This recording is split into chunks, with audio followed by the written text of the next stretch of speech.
Ruler quilting is for everyone, whether you're a home domestic machine quilter or a long arm quilter on a frame or a sit down table. Let's change our ruler foot for a free motion foot and fill some areas with free motion quilting. We're going to use our open toe foot if you have one. That's my favorite foot. Let's fill some free motion quilting around our crosshatch. I always like to add a pattern that I already know within a quilt. It helps me continue to hone my skill for that particular pattern. Stippling is one of the first patterns we learn as free motion quilters. We want to stitch most free motion quilting patterns in 3 sizes: small, medium, and large.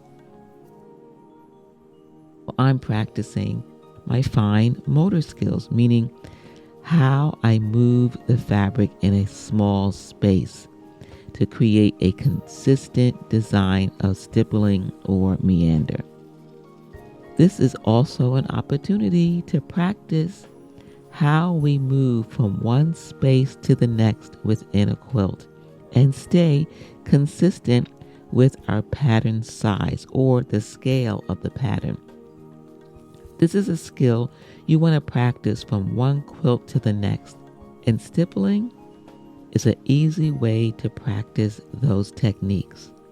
The more we practice those techniques, the more confident we'll feel, the more we can trust that we can stitch a pattern in multiple sizes: small, medium, and large. And the only way to do it is to do it not only in our practice sessions, but in real quilts. So we're going to stitch small stippling within small triangles.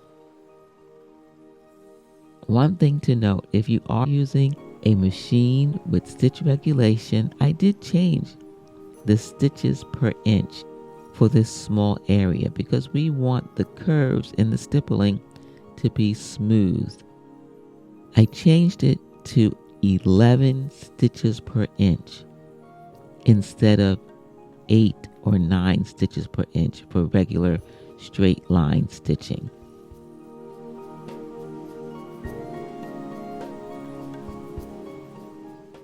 If you haven't changed your stitches per inch before, I would practice that on a separate sandwich to see the difference.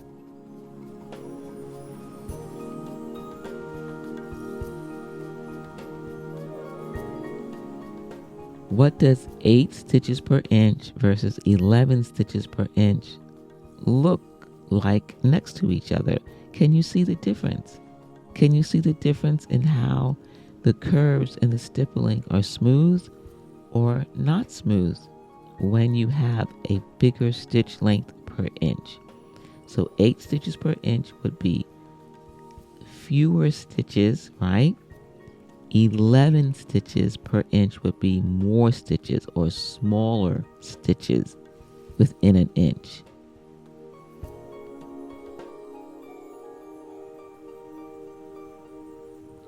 Let's talk about this center star. Do we need to add the stippling? Of course not. You can choose to add it or not.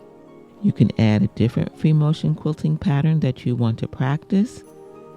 I do recommend that you add something because it does add dimension to the center star. Adding the dense stippling in the background of the star helps the star to stand out.